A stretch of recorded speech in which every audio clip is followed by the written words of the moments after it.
अगर वही हज़रत इमदादुल्लाह मुहाजिर मक्की रहमतुल्लाह अलैह या कासिम नानोतवी रहमतुल्लाह अलैह, हाफिज़ जामिन शहीद रहमतुल्लाह अलैह, हुसैन अहमद मदनी रहमतुल्लाह अलैह, उबैदुल्लाह सिंधी रहमतुल्लाह अलैह, अहमद लाहौरी रहमतुल्लाह अलैह, हज़ारों उलमाए किराम जब मुल्क में अंग्रेज़ कब्ज़ा किया, ये कहकर काम, ये भी वो लोग भी ये कह सकते थे ना, मुल्क में कब्ज़ा किसी किस्म से काबिल बर्दाश्त नहीं बोल कर अपने महलों में रह जाते, अपने ऑफिसों में रह जाते, अपने मुसल्लों में रह जाते, अपने मिंबरों में रह जाते, अपने खानकाहों में रह जाते, क्या मुल्क आज़ाद होता? अल्लाहुम्मा सल्ली अला सय्यिदिना व मौलाना मुहम्मदिन। दुश्मनों के हमलों की वजह हमारे अमाल,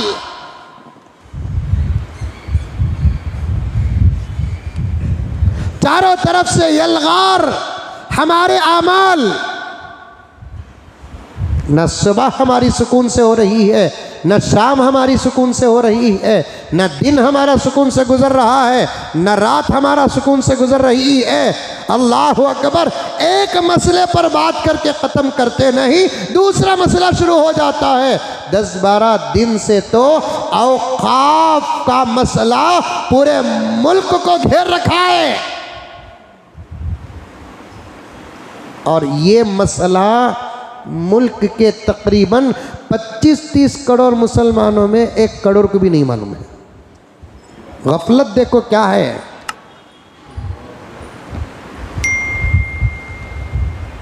कई औकाफ के मिंबरों को नहीं मालूम कि उनके औकाफ के खिलाफ में क्या साजिशें हो रही हैं। कई औकाफ के इदारों के हलकों के चेयरमैनों को नहीं मालूम कि औकाफ पर क्या क़ियामत आ रही है। इसीलिए मस्जिदों से लेकर इदारों तक जाहिल बैठेंगे ना, इदारों का यही हाल होगा। अनपढ़ बैठेंगे, यही हाल होगा। जरा सुन, नादान बैठेंगे, यही हाल होगा। मैं खुद परसों एक साहब से मुलाकात किया, औकाफ से ताल्लुक़ रखने वाले, बरसबील तज़किरा। मैंने पूछा कहाँ तक कार्रवाई हुई? ऐसा लाइल्मी जाहिर कर रहे हैं, कुछ नहीं मालूम है उनको।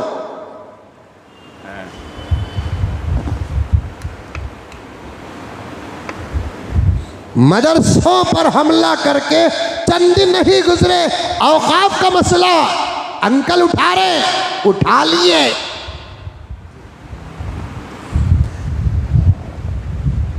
क्या हजरत औकाफ का मसला? मैं समझाता जाता हूं, सुनते जाओ मेरे प्यारों, होश में आओ। जिम्मेदारों से लेकर आप तमाम तक भोले भाले मुसलमान भाइयों से कहना चाहता हूं, हालात पर भी गहरी नज़र रखो, दुश्मनों पर गहरी नज़र रखो, फितने करने वाले और साजिशें करने वालों पर गहरी नज़र रखो। कुरान की तिलावत, तस्बीहात और वज़ाइफ के साथ साथ एक 10-15 मिनट अखबार भी पढ़ो। गर्चे के अखबार में सच्ची और झूठी खबरें सब जमा होकर आती है, बाद में उसका इम्तियाज कर लेना, लेकिन एक 5-10 मिनट अखबार भी पढ़ो। कुरान के बाद, वज़ाइफ के बाद, तस्बीहात के बाद, दुरूद के बाद हालात का इल्म रखो, हालात की खबर रखो। कहाँ क्या हो रहा है, कहाँ क्या हो रहा है। खुद के लिए पैदा होकर, खुद के लिए जीकर, खुद के लिए मरना, ये जानवरों की जिंदगी है।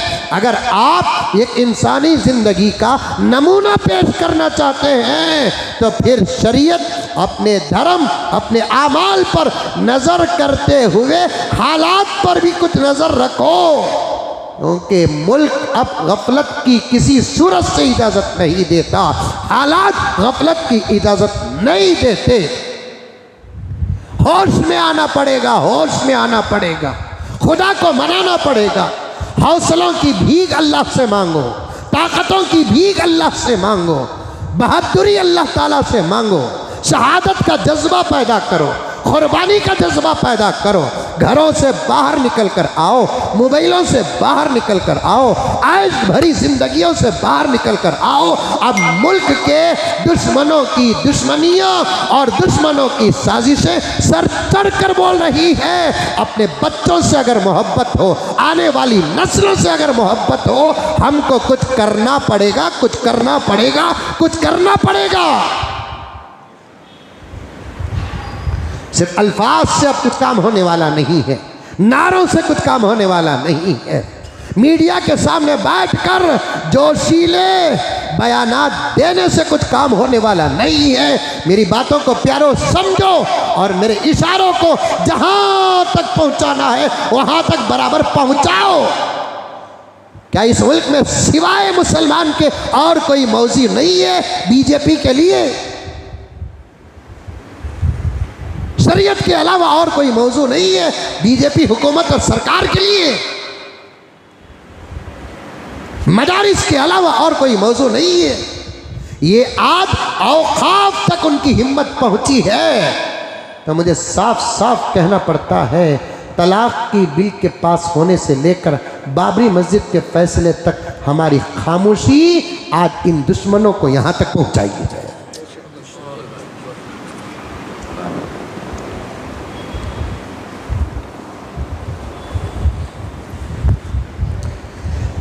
तीन तलाक की बिल पर हम खामोश,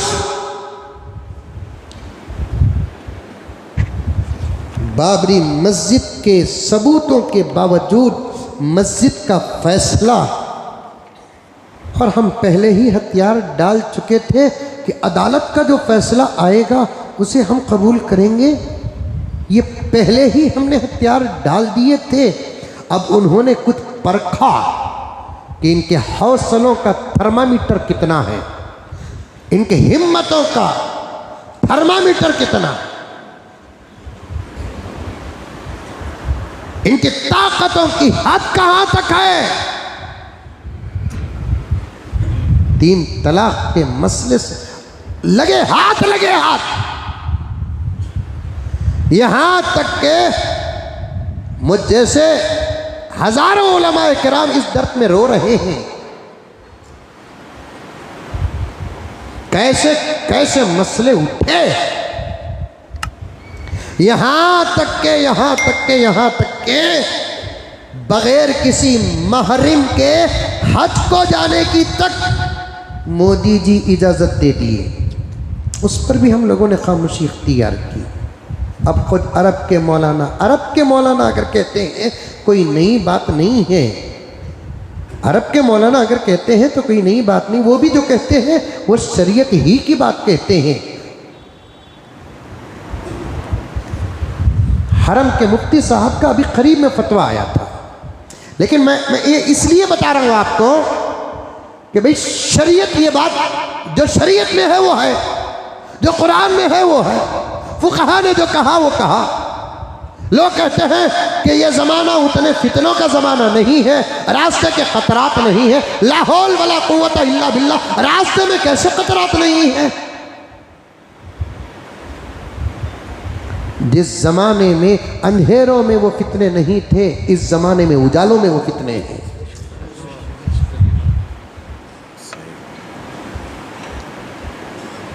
गुस्से में उस जमाने में वो फितने नहीं थे जो इस जमाने में मजाक में फितने हैं।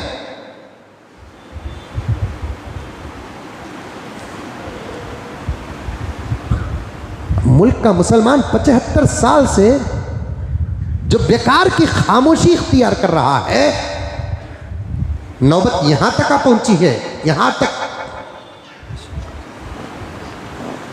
और मेरी बातों का गलत मतलब ना लेना, मैं पूरे दलाइल और सबूत, और एक हाथ में कुरान पाक और दूसरे हाथ में मुल्क का संविधान पकड़ कर कहता हूं, मैं जिन बातों का इशारा दे रहा हूं उनमें से एक बात भी आप या दुश्मन न कुरान से गलत साबित कर सकता है, न संविधान से गलत साबित कर सकता है।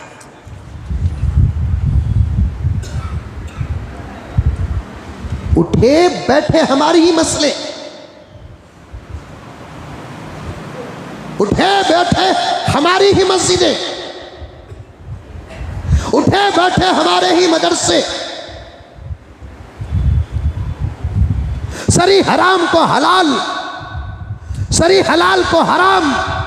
और मुझे माफ फरमा दे मेरे दोस्तों, मुझे माफ फरमा दे, मैं औकाफ को आपको समझाने से पहले मैं ये बातें अर्ज कर रहा हूं। हमारे कुछ बड़े हजरात जिनकी जूतियां हमारे सर के इमामे हैं, लेकिन मुझे कहने दे, साफ कहने दे, साफ कहने दे, जज्बाती बयानात मीडिया में दे तो सकते हैं, लेकिन हमारे अपने अकाबिर के तरीक़े पर मैदान में क्यों नहीं उतरते, इस मुल्क के मुसलमानों का ये सवाल है हर बड़ी तहरीक के जिम्मेदारों के तक।